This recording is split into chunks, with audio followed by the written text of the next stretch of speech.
island prison off the coast of Africa. Not Robben Island, but Goree in Senegal, where generations of African slaves were incarcerated before being shipped out to the New World. In November 1991, Africa's most famous ex-prisoner of all, Nelson Mandela, visited the site for the first time, thereby bringing together the continent's past and present. This documentary is an account of Nelson Mandela's reaction to Africa, the continent which gave birth to him, and which, in the time he was imprisoned, turned him into its greatest folk hero.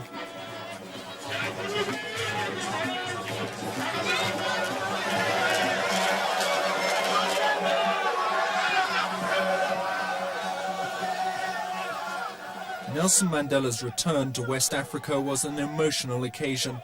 In 1962, he was sent by the African National Congress to drum up support for the organization's newly launched armed struggle. Then he was a man on the run, and it proved to be his last trip abroad for 30 years. Now he returned to the welcome of heads of state, like Ghana's Flight Lieutenant Jerry Rawlings. But some things hadn't changed. The chief purpose for his trip, just like it had been 30 years earlier, was still to appeal for help in his struggle against white rule. On both occasions, I went to Ghana as a freedom fighter who wants to normalize the political situation in his own country. On his last visit, Ghana had recently attained independence from the colonial era. Its new leader was the legendary Kwame Nkrumah, whose ideas deeply influenced Nelson Mandela. My return to Ghana after almost 30 years is a kind of homecoming. Nkrumah's ideas have been fully realized because Africa now is completely free except our own country. And he made the shrewd observation which influenced his political activities, both inside and outside Ghana, that Ghana could never be free if any part of Africa was still under colonial rule.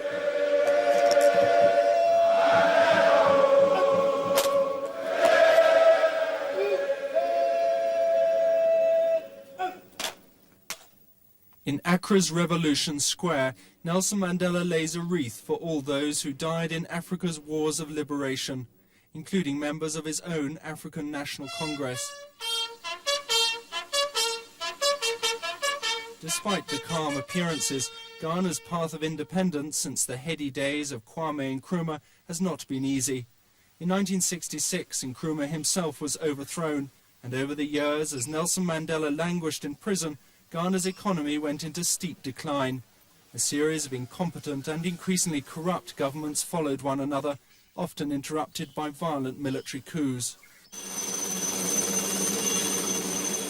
Ghana's present leader is the charismatic Air Force officer, Flight Lieutenant Jerry Rawlings, who lives in a castle built by Ghana's colonial rulers.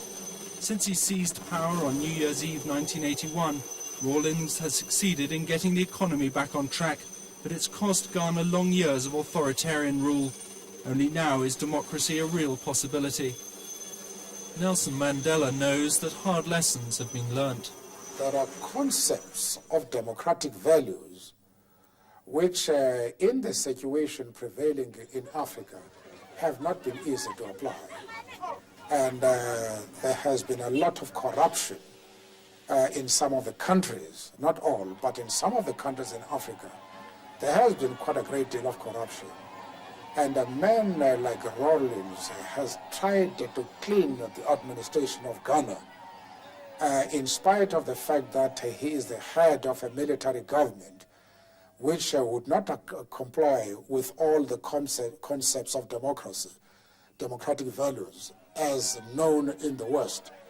But the colonial powers never really developed Africa, the colonies which they ruled. The little infrastructure that was set in motion was always orientated towards the colonizer, not towards the masses of the people in the country. the roads from the capital city or from other industrial cities went to the seaports in order to ensure the export of raw materials, which are going to come back into that country in the form of processed goods and very expensive at prices which cannot be afforded by the overall population. That was the first, the main hurdle which all African leaders have had to overcome. Africa's new democratic wind of change is now blowing through Ghana. In response to popular pressure, Jerry Rawlings's military government has pledged to hold multi-party elections by the end of the year, in keeping with the type of democracy Nelson Mandela is fighting for in a future South Africa. There is definitely a movement in Africa away from authoritarian rule to a multi-party democracy, where each party will be free to canvass its own political views.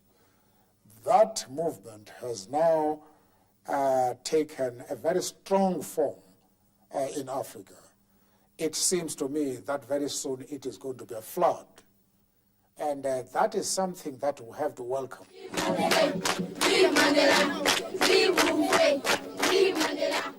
The official South African flag was on display in only one country on Nelson Mandela's trip. The Ivory Coast has always maintained close relations with the Pretoria government. The ANC leader's mission here was to restore relations with an African country that had in the past welcomed the old rulers of apartheid.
We in the African National Congress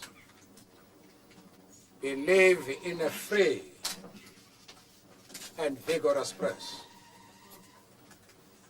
because the press can serve as a mirror in which we can see ourselves, be consciously aware of our weaknesses and mistakes. Travelling through this country placed Nelson Mandela in a difficult position. The Ivory Coast is not a model of many democratic principles. Its idiosyncratic president, Houphet-Boigny, is an old-style despot who has ruled ever since independence from the French in the 1960s. Opposition has either been crushed or bought off. For the vast majority of this population, there has been little or no improvement to their quality of life. But Nelson Mandela's schedule does not allow him time to meet the people. And since the ANC needs to build bridges with such countries, he is unwilling to criticize even this African ruler who showed such scant support for him whilst he was in prison.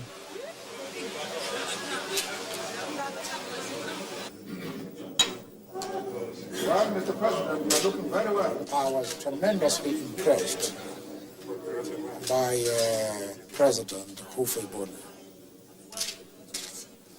And firstly, he gave us a review of the problems of Africa and its relations with the industrial world, which I thought by any standard was very remarkable.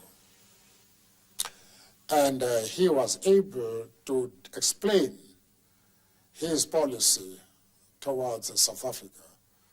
In fact, one of the things that he said to me was you have been criticizing me for urging cooperation, dialogue with South Africa.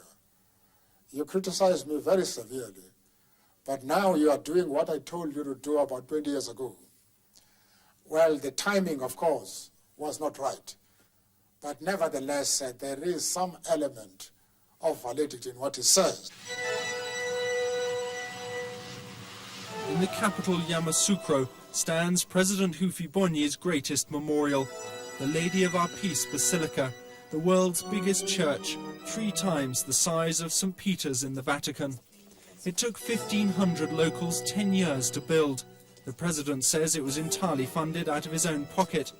Designed as a pilgrimage centre for Africa's Catholics, it has a seating capacity of 7,000 and room for a further 11,000 standing, in a country where only 12% of the population are Christian. Yes, and of course it is air conditioned. 7 seats. Did everyone have air conditioning? All the seats have its own air conditioning unit. I see. Yes.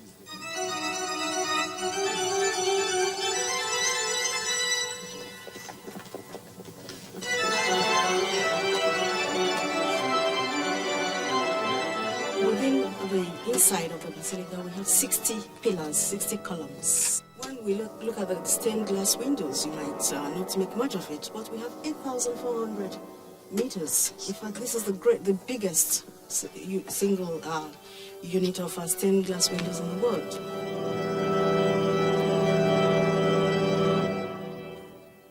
And in fact, in order to fully appreciate the beauty of the stained glasses, you need to come here very early in the morning at dawn or at dusk, at sunset, in order really to see the play of colors.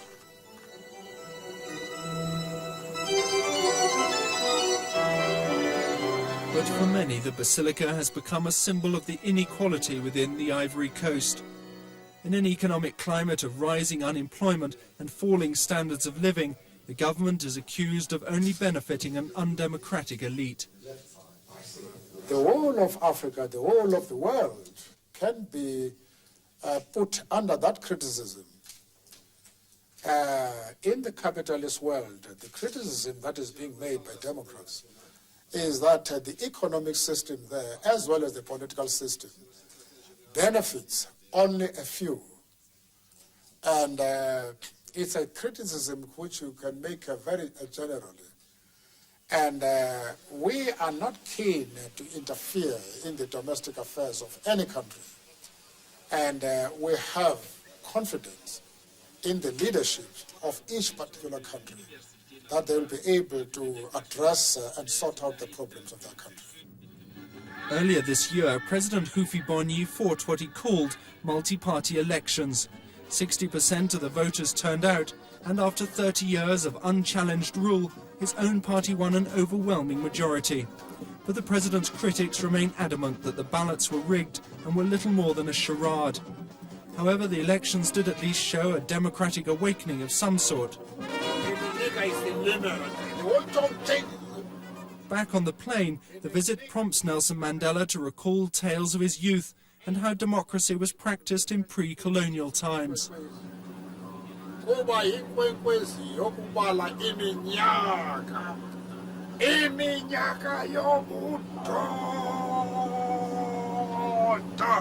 Our background as African societies throughout the continent has been described by experts, anthropologists, and economists as having been democratic, where the land belonged to the tribe, where you have the clan system, which meant that every member of that clan could rely on this organization for support, and where you had extended families, and where visitors traveling miles from their country carried no provision because each village in which he stopped would treat him with utmost hospitality. And where the affairs of the tribe were in the hands of a democratic body, where everybody above a certain age was entitled to attend. That is the background of Africa. Now you have had a situation where Africa had been colonized and where there was no observance of human rights at all by the colonial powers. When they withdrew, it took some time in order to change perceptions towards the maintenance of democratic values, because there had to be a tight grip, because the withdrawal of the colonial powers was itself a process, not an event. And they left many elements which tried to carry on the old colonial system by new means. And therefore there had to be a tightening up by political leaders and governments. But now, fortunately, that is a thing of the past.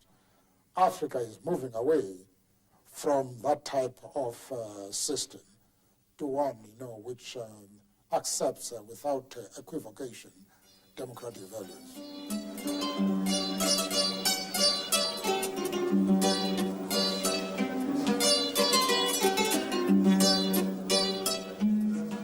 Nelson Mandela's arrival on the old prison island of Goree brought the entire population out on the beaches. For them, his struggle for freedom for the past 3 decades meant as much as it has done to the people of South Africa.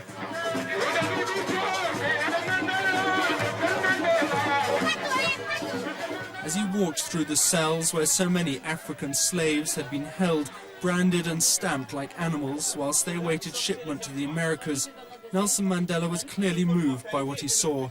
The thick prison walls, with their distant views of the Atlantic Ocean, seemed to echo his own experiences. Well, I can assure you that it was a devastating experience. As you are aware, between 20 and 35 million people were enslaved. And if you look at the matter from the point of view of the population of the continent at the time, that was a very large figure. They almost robbed the continent of its human power. And it also, the institution of slavery, also helped to strengthen the belief that Africa had no history. It had no culture. So by this way, it was goodbye to Africa.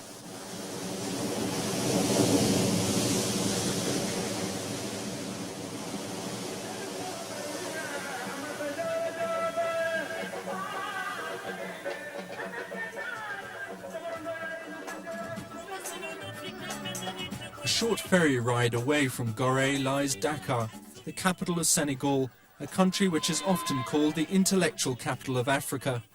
With a vibrant political system which embraces a colourful range of different political parties, many look to Senegal as the true torchbearer of African democracy.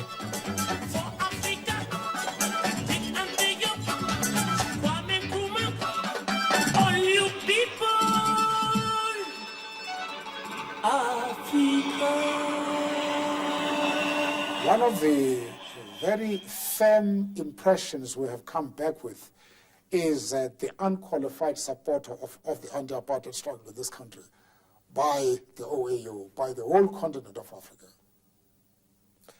And then the second issue is the ability of African leaders to address the problems of the country. They discussed the situation in various parts of Africa, in Liberia, in the Western Sahara, in Somalia, and other areas where there is conflict. And they have taken concrete steps to send missions to these areas to resolve these problems. So Africa is very much concerned about what is going on the continent. and they wanted to restore peace so that economic development can take place in an atmosphere where there is free political activity, peace and security. It was in Dakar that Nelson Mandela was presented with Africa's most prestigious human rights award, the Colombe d'Or, by Senegal's President Abdoul Diouf. But even here there is still little agreement about the best form of government for Africa. Many countries initially adopted socialism in an attempt to eradicate the worst excesses of their colonial past. But Africa changed much in the time Nelson Mandela was away. A whole generation of rulers has come and gone, and all over the continent the old policies are being thrown out.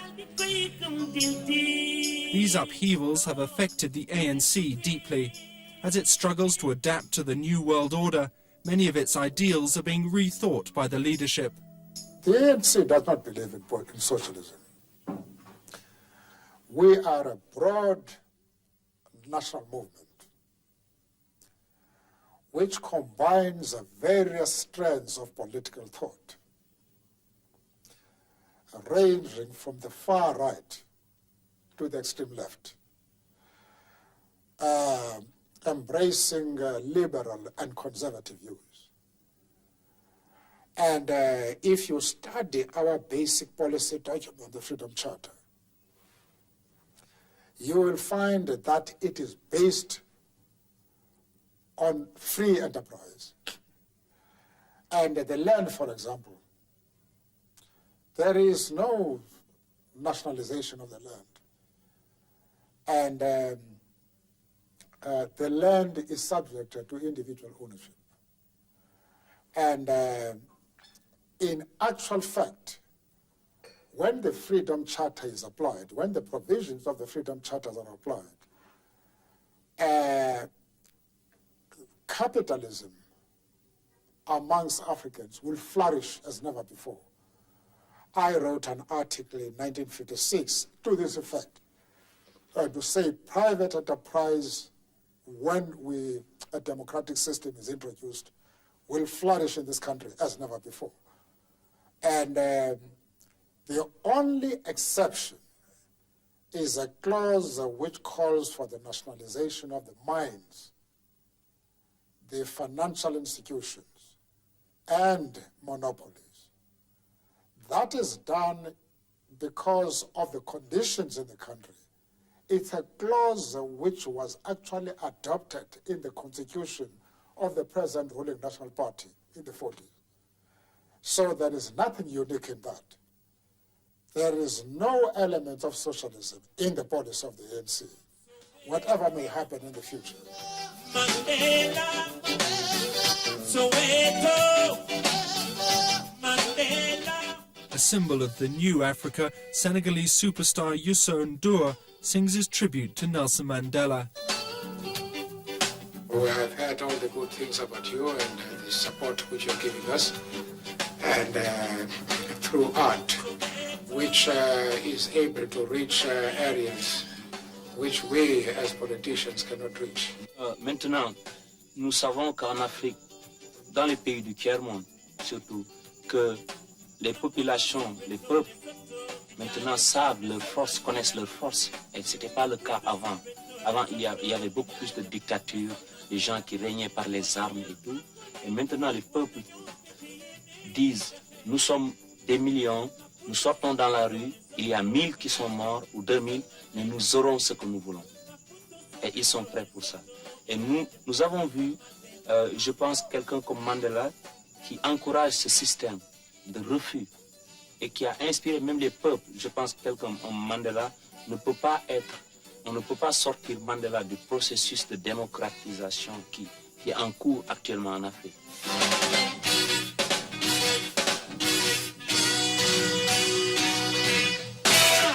"14 days after he returned to South Africa in 1962, he was captured and did not re-emerge a free man for 27 years. This time his return was followed by constitutional negotiations at Cadessa with the same government that had once branded him a terrorist and a traitor. Undoubtedly, a change has taken place in South Africa. that change may not meet the demands of which the democratic movement in the country has put forward. And the crisis, the present crisis facing the country, is an illustration that those demands have not been met by the government. Nevertheless, there has been some change, and that we must acknowledge. And CODESA is a very important political development in the country. And through the struggles of the people, which have been staged for decades, we have been able to reach a position where the oppressed people of this country are now beginning to exercise effective control over their destiny. The past few months have shown that the ANC still commands widespread support on the streets. The mass action has strengthened Nelson Mandela's belief that the end is now finally in sight, that the struggle which has been his life for the past 5 decades is about to bear fruit, allowing South Africa to take up its place in the political mainstream of the continent. Well, here you have had a situation totally different from that of the rest of Africa. Firstly, as I have said, you have the colonial power firmly rooted inside this country. They have been here for centuries, for more than 3 centuries. And that is not the case in the rest of Africa. They have built an economic system which is the most developed on the continent. They have got very established, firmly established political institutions. And they have got a strong apparatus of coercion in the form of the police force, the army, the prisons. And the ethnic minority amongst the whites which exercises political power is Calvinist in religious background and very much doctrinaire and with a specific religious attitude towards people who are black. And this situation has created problems which are not faced by any other country in Africa. And that explains the reasons why they have lasted so long. We are traveling the last mile, and there may be difficulties, there may be a crisis, but the writing is definitely on the wall, and the days of this government are numbered.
Masada, Gum Joe, Winning Fee, Must Fake.